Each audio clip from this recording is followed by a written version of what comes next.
안녕하세요. 차에 미쳐있는 남자 차미남입니다. 오늘은 포터 전기차에 대해 이야기해볼까 합니다. 참고로 저 차미남은 2018년 6월에 전기차를 출고받아 약 1년 6개월 동안 잘 이용하고 있는 전기차 오너입니다.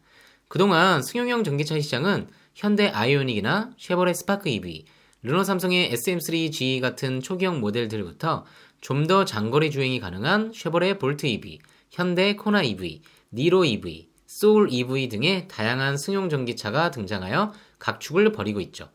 거기에 테슬라가 대중형 모델인 모델 3까지 출시하며 그야말로 전기차들의 경쟁은 심화되고 있습니다. 그런데 그에 반해 상용 전기차 시장은 아직 반응이 미미한데요. 그 이유는 상품 경쟁력에 있습니다. 전기차 보조금이 서울의 경우 승용 1,350만원의 2배 수준인 2,700만원인데도 불구하고 매력 있는 전기 상용차가 없었죠.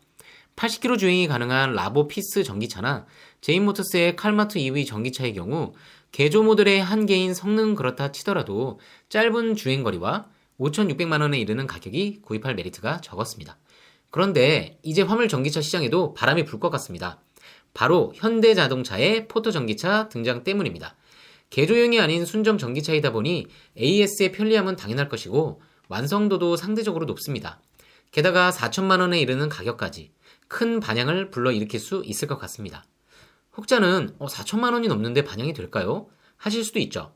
그런데 각 시도별 전기차 보조금을 확인하시면 얘기는 달라집니다. 대표적으로 서울의 보조금을 확인해 볼까요? 앞서 말씀드린 것처럼 2019 승용 전기차의 서울시 보조금은 정부 보조금을 더해 1,350만원입니다. 4년 전에 2,200만원이었던 것을 생각하면 많이 축소되었죠. 초기에 많은 보조금 덕분에 전기차 구입에 많은 경쟁률이 있었고, 이에 서울시는 해마다 보조금은 줄이고 지원 가능 대상은 늘렸습니다. 화물 전기차 시장의 경우 기존에 나와 있던 모델들이 성능 대비 가격이 너무 높았던 탓인지 보조금이 상대적으로 높은 편이죠. 무려 2,700만원입니다. 포터 전기차 기본형 가격은 4,060만원이므로 보조금을 적용하면 실구입가는 1,360만원입니다. 코나 전기차의 경우 보조금을 적용해도 동급 코나 디젤차보다 가격이 1,000만원 정도 높죠. 그런데 포터 전기차는 포터 디젤차보다 오히려 400만원 이상 저렴합니다. 포터 전기차가 실구입가 1,360만원이라면 관심이 생기지 않나요? 제가 봤을 때 이 가격이라면 일단 계약금부터 걸고 고민해야 하지 않을까 싶을 정도로 매력적인 가격입니다. 그렇다면 지금부터 어떤 일을 하시고 하루에 어느 정도 운행하시는 분이 적합한지, 정말 포터 디젤차 대신 사도 되는 것인지, 산다면 어떤 옵션을 선택해야 하는지 하나하나 알아보도록 하겠습니다. 먼저 새로 나온 포터 전기차를 살펴보겠습니다. 가장 먼저 측면부의 충전기 연결 모습이 눈에 띕니다. 저도 전기차를 타고 다니면서 화물차가 충전하는 모습은 실제로 본 적이 없기 때문에 매우 낯선 그림입니다. 전면부의 경우 나는 전기차라는 것을 나타내듯이 범퍼의 공기 흡입구 부분을 바디컬러로 칠하고 육각 패턴을 새겨 넣어 디젤 모델과는 차별화를 하였습니다. 또한 도어 상단에 포터 EV라는 레터링을 크게 새겨 놓았네요. 실내도 살펴보시면 디지털 방식의 클러스터를 적용하여 나는 전기차야 하는 것을 드러내고 있죠. 또한 편의 장치도 눈에 띕니다. 포터 디젤에 비해 크게 두 가지가 눈에 들어옵니다. 승용차에는 널리 쓰이고 있지만 화물차에는 보기 힘든 장비인데요. 바로 스마트키가 연동된 버튼 시동과 전동식 파킹 브레이크가 적용되었습니다. 게다가 오토홀드까지. 포터에서 기대했던 사양을 넘어서는 것 같습니다. 많은 분들이 아시겠지만 오토홀드는 정차 시 브레이크를 잡아주어 페달에서 발을 떼고 편히 쉴 수 있는 기능인데요. 업무상 운행하는 것이 대부분이고 막히는 시내 운전이 많은 화물차 운전자분들에게 특히 유용하게 쓸 것 같습니다. 스마트키와 버튼 시동도 많은 분들이 아시는 것처럼 아주 편리하죠. 게다가 지금 사진을 보시면 차로 이탈 방지 보조 기능까지 적용시켰습니다. 차로 이탈 시 경고뿐만 아니라 스티어링 휠 제어를 통해 차로를 이탈하지 않도록 해주는 기능인데요. 최근 승용형 모델들에게는 흔하게 적용되는 사양이지만 포터에는 최초 적용되었습니다. 기존 포터 디젤에는 차로 이탈 경고 기능까지만 있었죠. 거기에 기존 디젤에도 적용되었던 전방 충돌 방지 보조도 물론 적용되었습니다. 졸음운전이나 부주의한 상황으로 인한 사고 예방에 도움이 될 것 같습니다. 개인적으로 주행 보조 기능, 즉 에이다스는 다양한 화물차나 버스에 빠르게 도입이 되어야 한다고 생각합니다.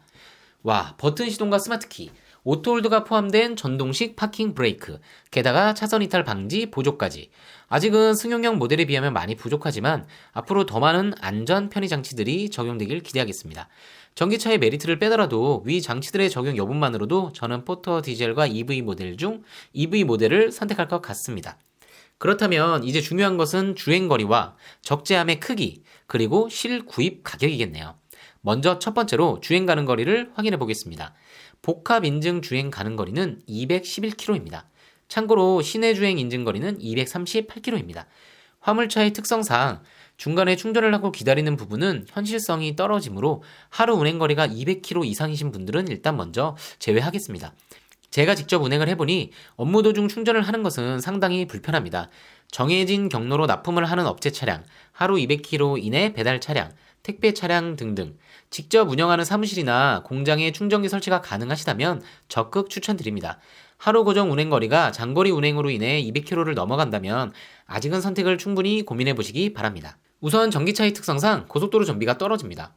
내연기관의 경우 고속도로 주행 시 연비가 좋아져 기름을 덜 먹죠. 하지만 전기차는 가다서다 하는 환경에서, 즉 회생제동이 많이 이루어지는 시내 주행에서 오히려 전비가 좋습니다. 고속도로에서는 주행 가능 거리가 오히려 줄어든다는 얘기죠. 그러니 고속도로를 많이 타고 왕복 200km 이상 주행하는 업무 환경이시라면 추천드리지 않겠습니다. 시내 위주의 운송, 배달, 납품을 하는 차량이라면 회생제동을 이용한 이용거리 증대의 효과도 누릴 수 있고, 일정한 경로를 반복 운행하신다면 유류비 절감으로 인한 장점과 매연도 없고 조용하고 힘이 좋은 전기차의 특성을 누릴 수 있어 적극 추천드립니다. 한 가지 더 말씀을 드리자면 전기차는 일명 집밥이라고 하는 회사 또는 가정용 충전기의 유무가 차량 이용의 편리성을 나누는 데 매우 크게 작용합니다. 예를 들어 같은 업무, 같은 운행 환경이더라도 사업장에 충전기가 설치되어 있다면 전기차가 매우 편리하게 느껴지실 것이고, 그렇지 못하다면 경우에 따라서는 매우 불편한 차량이 될 수도 있습니다. 승용 전기차에 비해 화물 전기차는 충전 시간이 매우 중요한 변수이기 때문에 집밥, 즉 사업장이나 가정에 충전기가 설치 가능한지를 꼭 확인하실 필요가 있습니다. 개인 사업장을 운영하시거나 공장, 창고단지의 경우 다세대 주택이나 아파트에 비해 설치 신청 진행이 더 수월한 편이므로 비공용 완속 충전기 설치를 적극 추천드립니다. 그리고 가족용 전기에 비해 요금이 낮은 산업용 전기를 사용 중이시라면 비상용 충전기 등 콘센트 연결을 통해서 충전하시는 것도 한 가지 방법입니다. 사업장에서의 충전 환경이 어려우신 분이 개인 화물 운송 등을 하신다면 아파트의 완속, 급속 충전기 설치 여부를 확인하시기 바랍니다. 단독주택의 경우 간편하게 신청하실 수 있고, 다세대 주택의 경우는 일반적으로 주민동의를 얻은 후에 실사를 통해 설치하실 수도 있습니다. 포터의 경우 DC 콤보 타입의 급속 충전도 가능하므로 주변의 마트, 관공서, 공영주차장 등에서도 충전은 가능합니다. 다만 집이나 사업장에서 충전하시는 것보다 불편함을 가져올 수 있으므로 주변 충전기 설치 현황을 잘 파악하실 필요가 있습니다. 참고로 충전소는 티맵 같은 내비 프로그램에서도 간단하게 검색하실 수 있고, EV웨어 같은 어플을 설치하셔서 검색하시는 방법도 있습니다. 포터 전기차의 1회 충전 주행 가능 거리가 현재 주행 환경에 괜찮으시다면 이제는 운행 비용 절감이 얼마나 가능한지 알아볼까요? 다음은 현대차에서 공식적으로 홈페이지에 발표한 유지비 비교 내용입니다. 포터 디젤 대비 연간 15,000km 주행 시 3년 유지비가 210만원 절감된다고 나오네요. 연간 2만 km를 주행한다면 어떨까요? 2020년 1월 1일자 주유비용을 기준으로 간단히 계산을 해볼까요?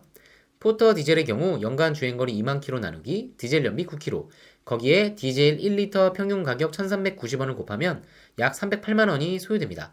포터 전기차의 경우 연간 주행거리 2만 km 나누기 전비 3.1km, 거기에 급속 충전 1kW 비용 174만원 곱하면 약 111만원이 소요됩니다. 1년 주유 충전비 비교만 해도 약 197만원이나 차이가 나네요.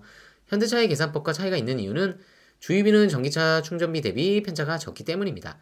충전비의 경우는 완속이냐 급속이냐, 완속인 경우에도 새벽 시간이냐 오전 오후냐에 따라서도 충전비 차이가 꽤 벌어집니다.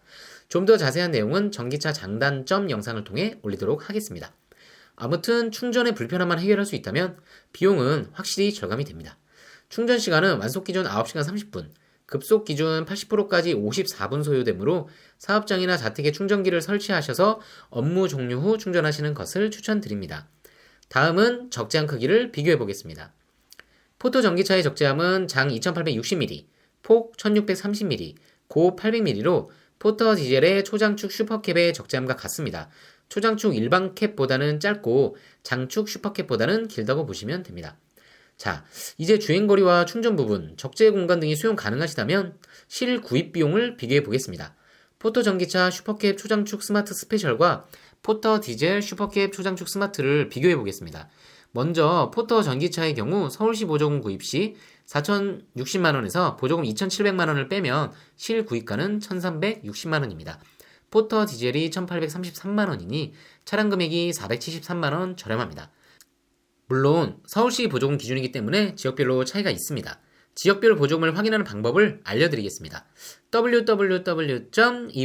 www.ev.or.kr에 들어가셔서 구매 및 지원 누르시고 구매보조금 지급 현황 들어가시면 다음과 같이 나오는데요. 거기서 승용이 아닌 소형 화물 보조금을 확인하시면 됩니다. 2020년도에 지자체별 보조금은 아직 확정되지 않았으므로 2019년도의 금액은 참고로만 보시기 바랍니다.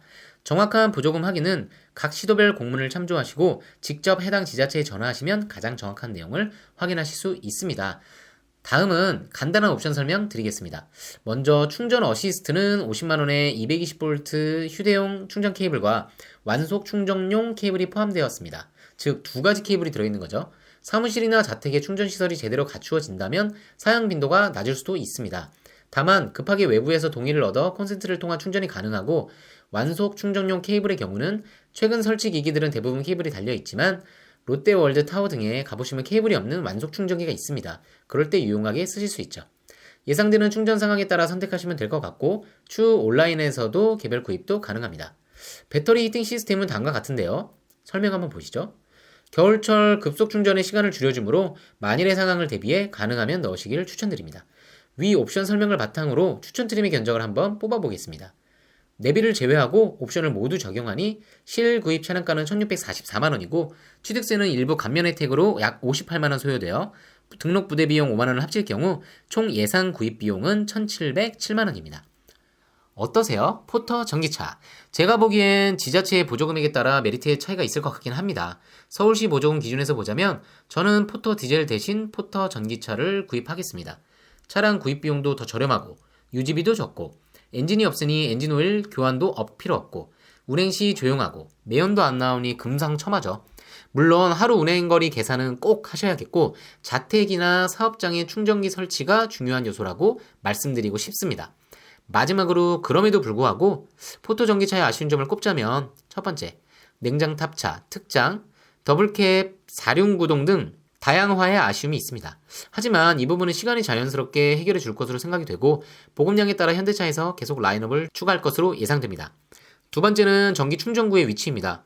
전기차를 현재 타고 다니시는 분들은 공감하시겠지만 충전구의 위치도 매우 중요한데요. 포터 전기차의 충전구가 차량 측면 중간에 위치하고 있어 외부 충전 시 불편함이 예상됩니다. 설계상의 비용 때문인 것으로 추측되네요. 전면부나 후면부에 위치한다면 더 편리한 충전이 가능할 것입니다. 물론 사업장이나 자택에서 충전하는 환경보다는 외부 충전소를 주로 이용하실 때를 말씀드렸습니다. 아무튼 포터 전기차의 등장은 화물차 시장에 신선한 충격이 될 것 같습니다. 실제적인 사용성과 내구성 등 실 정보가 수집되는 대로 추가 영상을 올리겠습니다. 포터 전기차 등 수많은 전기차와 올해도 쏟아질 신차의 많은 소식을 원하신다면 구독과 좋아요, 알림 설정 부탁드립니다. 지금까지 차에 미쳐있는 남자 차미남이었습니다. 오늘도 감사합니다.